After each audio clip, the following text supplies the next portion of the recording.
Selamat datang di Pojok Santai.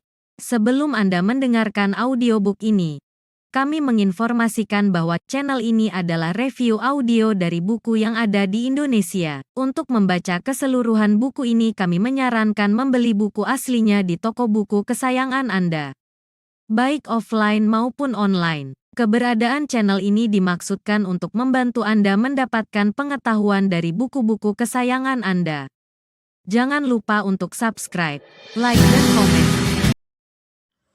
Selamat datang di Pojok Santai, channel khusus yang membahas komik dan novel dengan cara asik. Wiro Sableng alias pendekar Kapak Maut Naga Geni 212 penasaran luar biasa akan kepala harimau yang ada di kalung penyerangnya.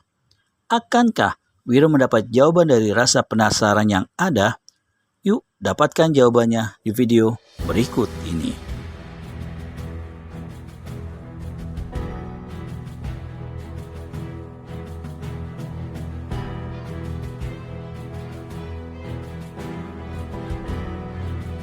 Sebenarnya, Wiro sudah gatal untuk buru-buru turun tangan terhadap rombongan tersebut. Pertama, untuk menyelidiki apa sebenarnya rahasia yang ada di balik kalung emas berkepala harimau itu. Apa dan siapa sebenarnya Huntiong Haumo itu? Dan di mana markasnya? Apa tujuan komplotan Silmo Harimau tersebut jika memang dia merupakan satu komplotan? Lalu apa sangkut pautnya dengan tua renta aneh yang secara tak sengaja telah ditolongnya keluar dari hang akhirat malam tadi? Namun karena memikir mungkin sekali rombongan pembawa peti mati itu tengah menuju ke markas Huntiong Haumo, maka Wiro mempersabar diri dan terus melakukan pengutitan secara diam-diam. Memperhatikan peti mati di atas gerobak dari tempat persembunyiannya di balik semak-semak, Wiro jadi berpikir-pikir kembali. Apakah peti mati itu kosong atau ada isinya? Jika kosong, apa gunanya dibawa demikian jauh? Kalaupun untuk penguburan jenazah adalah terlalu mencapaikan diri, harus memesan peti mati dari tempat yang amat jauh. Sebaliknya, jika dalam peti mati itu memang ada jenazahnya, kenapa rombongan membawanya dengan amat tergesa-gesa? Tidak lazim sama sekali mayat diangkut begitu sembrono di atas gerobak yang dipacu kencang terus-menerus, apalagi jalan demikian buruknya. Sementara orang-orang dalam rombongan itu beristirahat sambil meneguk arak, blok. Wiro Sableng cuma bisa leletkan lidah membasahi bibir.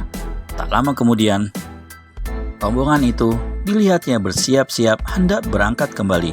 Dan kembali pula Wiro bersama kuda curiannya mengikuti orang-orang itu.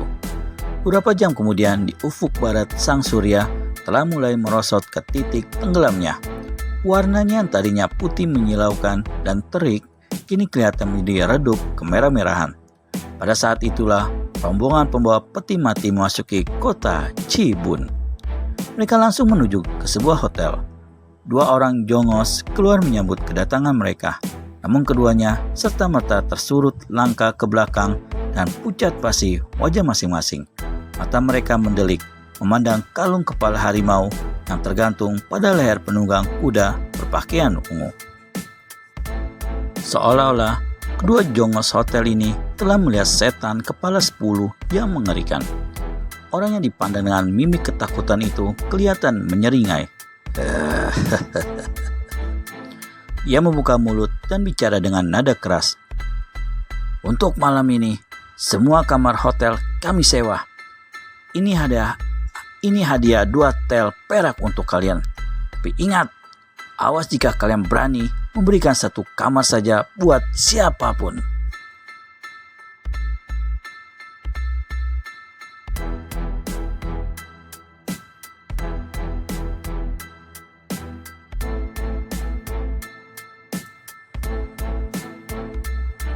Habis berkata demikian, lelaki berbaju ungu lantas lemparkan 2 tel perak pada kedua jongos.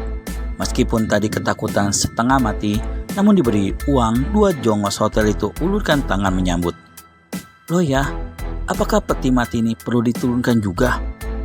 Salah seorang dari 4 lelaki bertampang bengis yang mengawal gerobak bermuatan peti mati bertanya begitu, lelaki berpakaian serba ungu loncat turun dari atas kuda. Yang ditanya menjawab sambil memandang sekeliling halaman hotel. "Gotong ke kamar tidurku. Kau dan 3 kawanmu harus berjaga-jaga di luar kamar. Perjalanan kita masih cukup jauh dan aku tidak ingin terjadi kesulitan mendadak. Perintahmu akan kami jalankan, Loya, dan kau tak usah khawatir soal keamanan peti mati itu. Serahkan saja kepada kami 4 golok kematian."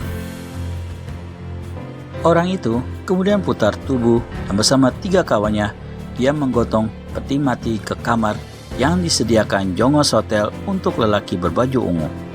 4 golok kematian adalah 4 perampok berkepandaian tinggi yang sering malang melintang di daerah barat. Rata-rata memiliki tenaga dalam yang besar. Namun dari cara mereka mengangkat peti mati tersebut, kentara sekali bahwa peti tersebut amat berat. Apakah sebenarnya isinya? Bahkan 4 golok kematian sendiri pun tidak mengetahui. Mereka cuma dibayar untuk mengawal gerobak tersebut ke satu tempat yang mereka tidak tahu. Sepanjang perjalanan, antara mereka saling bisik-bisik, menduga-duga apa isi peti misterius tersebut. Hendak menanyakan pada lelaki baju ungu, mereka tidak berani. Mereka tahu betul, salah-salah, mulut dan tingkah bukan mustahil nyawa mereka imbalannya. Meskipun mereka berjumlah lebih banyak dan rata-rata berkepandaian tinggi, namun terhadap si baju ungu berkalung harimau itu, mereka laksana kelinci dengan singa. Setelah peti mati dimasukkan ke dalam kamarnya, lelaki berpakaian ungu lantas kunci pintu dan jendela kamar, memeriksa keadaan tempat itu, lalu duduk bersila di lantai. Di luar kamar, 4 golok kematian berjaga-jaga, sedang di pintu halaman 2 Jongos Hotel tegak pula melakukan penjagaan. Seekor kelelawar menggelepar di puncak sebuah pohon. Ketika 2 Jongos yang mengawal di pintu halaman hotel melihat seorang penunggang kuda putih mendatangi. Acuh tak acuh orang ini hendak masuk melewati pintu halaman begitu saja. Kedua Jongos serta-merta menahannya. Bukankah bangunan ini di dalam halaman ini sebuah rumah penginapan? Penunggang kuda putih bertanya. Dia bukan lain adalah pendekar 212 Wiro Sableng. Saat itu hari sudah gelap. 2 Jongos Hotel tidak begitu jelas melihat wajah penunggang kuda putih. Namun dari logat bicaranya, kentara sekali kalau orang itu adalah orang asing. Betul dugaanmu, cuy, tapi harap dimaafkan. Jika kau bermaksud bermalam di sini, ketahuilah semua kamar hotel telah penuh. Hah? Penuh? Tak satu pun yang ketinggalan? Tak satu pun. Tapi barusan kalau aku tak salah lihat, serombongan yang terdiri dari 5 orang telah datang kemari. Masakan untuk mereka berlima ada, untuk aku yang sendiri tidak ada. Mereka memborong semua kamar dalam hotel ini. Harap cuy mau cari rumah penginapan yang lain. Aduh, tubuhku letih, perutku lapar. Aku perlu buru-buru istirahat. Harap kalian beri jalan. Kami sudah bilang semua kamar penuh. Harap cuy mengerti dan jangan kelewat memaksa. Aku bisa tidur di dapur loh.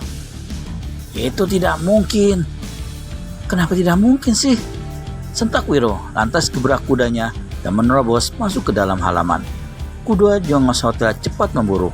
Satu menahan tali kekang kuda putih, satu lagi menarik ekor binatang itu. Wiro menjadi jengkel. Jelas sudah ada apa-apa yang tak semestinya. Oh, kalian minta digebuk ya? Desis pendekar ini, lalu melompat turun dan hadiahkan masing-masing 1 tamparan pada kedua Jongos tersebut. Karena tamparan cukup keras, kedua Jongos itu melolong kesakitan dan rubuh ke tanah. Wiro putar tubuh untuk melangkah ke pintu depan hotel. Baru maju 2 tindak, sesosok bayangan hitam berkelebat. Satu bentakan terdengar. Bangsat rendah, dari mana yang berani mengacau di sini? Berpaling ke kiri Wiro Sableng melihat seorang lelaki berpakaian hitam, bertubuh tegap dan punya tampang garang berdiri mencekal sebilah golok besar. Siapa kau? Sentak orang ini yang bukan lain adalah seorang dari 4 golok kematian. Dia melirik pada 2 jongos hotel yang melingkar merintih-rintih di tanah. Wah, kau lebih sopan sedikit dari 2 kurcaci konyol ini, jawab Wiro pula. Aku datang kemari untuk menyewa kamar dan menginap.